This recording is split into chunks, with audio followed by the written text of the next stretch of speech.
Hello, ladies and gentlemen. I hope you're all having a great and wonderful day. Well, we have this here from from all the news that I have been trying to gather and scramble to get through. I may do another video today. I don't know, because there is just so much news that I am trying to catch up. I'm a black man running to catch the news and give it to you all in a timely fashion. But it's been difficult between the research and all that. It's just been a rough spot. But anyways, we have news here with related to a bit more serious, a bit more less funny, but it's okay. We have this saying that the economy is great, the economy is fantastic. This is what the Democrats are pretty much saying, and it's not really the truth, because we have some actual evidence showing this the other way, and I'll be showing you guys that the Democrats are saying this, especially Kamala Harris are saying this. At least she said it a year ago. So what we have, this is what we have here. Bloomberg's chief economist shares why there's a 70% chance the U.S. economy is recession-bound and warns a stock market sell-off could sink consumer spending. Okay, so that's not good, right? So what we have here is devastation in every regard. It says here, there's a 70% chance the U.S. economy is either in a recession or headed toward one in the months ahead, according to Bloomberg economics chief U.S. economist Anna Wong. Well, that might be strange to hear for the majority of investors who see a soft landing coming as the Fed cuts rates. The biggest indication for Wong that a downturn is ahead is deterioration in employment indicators. The one that stands out most to Wong is the much talked about sustained rise in the unemployment rate. The Sound Mural measuring the change in the rate's 3-month moving average now sits at 0.57%, having crossed its 0.5% recession threshold. And then you have this here from Yahoo Finance, Jesus Christ. Yahoo Finance, risk of recession in the U.S. remains elevated. Economics goes on to say here that the S&P Flash U.S. Services Purchasing Managers Index, aka PMI, slightly above economics expectations of 55.2. Meanwhile, the S&P Flash U.S. Manufacturing PMI for September was 47.0, which was weaker than the 48.6 economics was expecting. City Economics' Veronica Clark joins Callis to discuss the print and what it signals about the health of the economy as the Federal Reserve continues to ease interest rates. Clark notes that the services measures has been remarkably steady over the last 5 months. She highlights that the employment component is still contractionary territory as it sits below 50.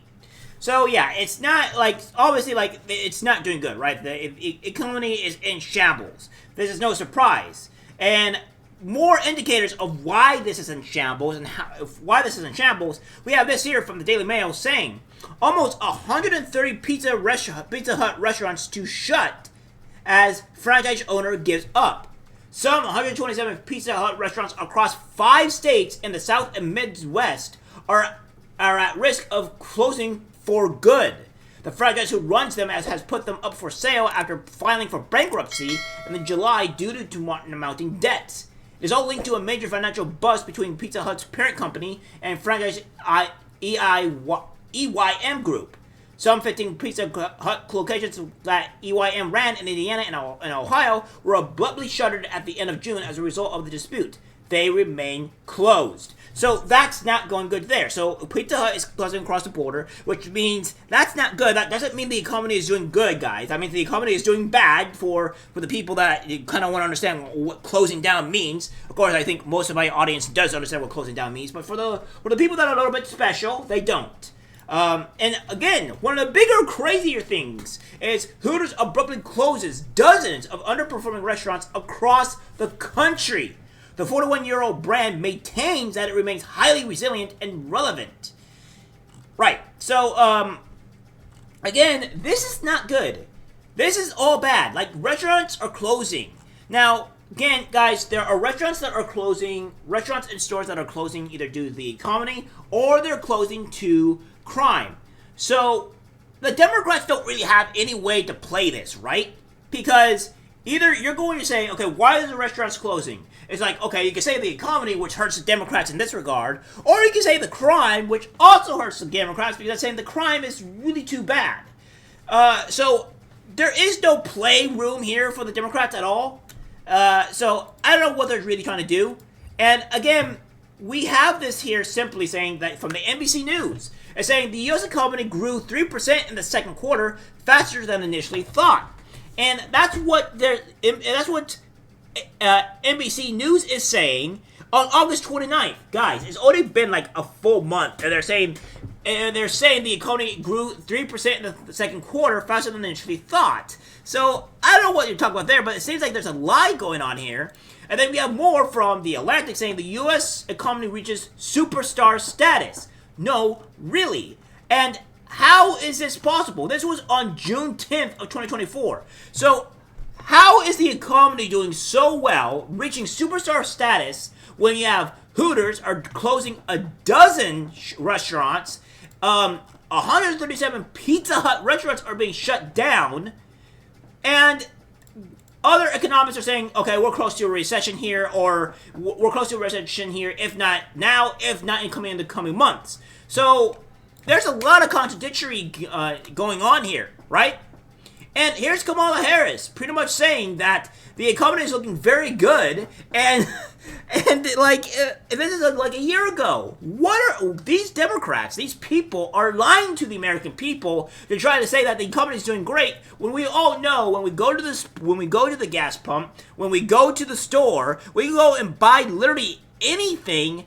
We see at our checks that it's not down. It is not good. We're not having a great time, and this is how the people lie to us. What do you say to Americans everywhere who are concerned about a potential recession this year? Well, so far, the economy is looking very good in terms of us addressing the concern that people rightly have about the cost of food, the cost of gas, and we've been able to address that in a variety of ways. So, again, it's been up. Everything's great. Granted, guys, this was practically a full year ago, so we can go and give her some credits. Okay, the economy was not bad a full year ago.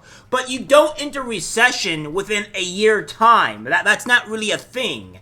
Like, maybe you could probably do that if you were actually doing price gouging or price wage, etc. But again, that's not what happened here. And this was a year ago, and she's saying that the pricing was good, that the economy is great. How is it great? How is it good? How is it very good? So it went from very good to within practically a year's time that dozens of stores are closing and restaurants and stuff. That's insane. We can't believe these people, guys. That's just insane.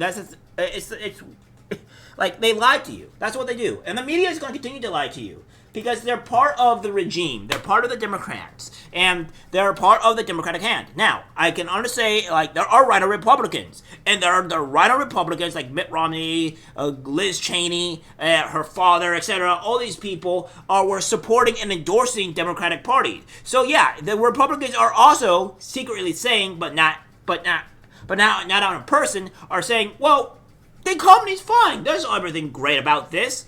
When in reality, it's just not. So we have to recognize the Republicans are also at fault here too. These rhino Republicans and then be removed from their actual position. They are not great. And I think they are a detriment to the American people, just as much as the Democrats are. Because, again, they're willing to lie to the American people, endorse a person that they fully know good and well that the economy is not great, and a person that's going to destroy the economy more, and it's not great, right? And what's worse is, look at this. California burger chain founded by Kevin Hart abruptly closes all locations. This is not something that is just, you're going to say that this is small. Every single one that we're seeing so far right now, between Kevin Hart's burger chain closing in all locations, which is a vegan food, so vegan is probably not going to sell that well anyways, but that's beside the point. His burger chain is closing in all locations, Pizza Hut's closing, and now Hooters. So, by all means, guys, let's just go and talk about what's really going on here, how the economy is in complete shambles, and Kamala Harris is not going to make this better, she's just going to make this worse. So, that's just kind of the rough ball place here. Alright, guys, that's it for the video. Like, subscribe, share. As always, take care, my friends. I'm disgusted by what I see in public. Even people closest to us can't be trusted, 'cause it's algorithmic disease, the social media.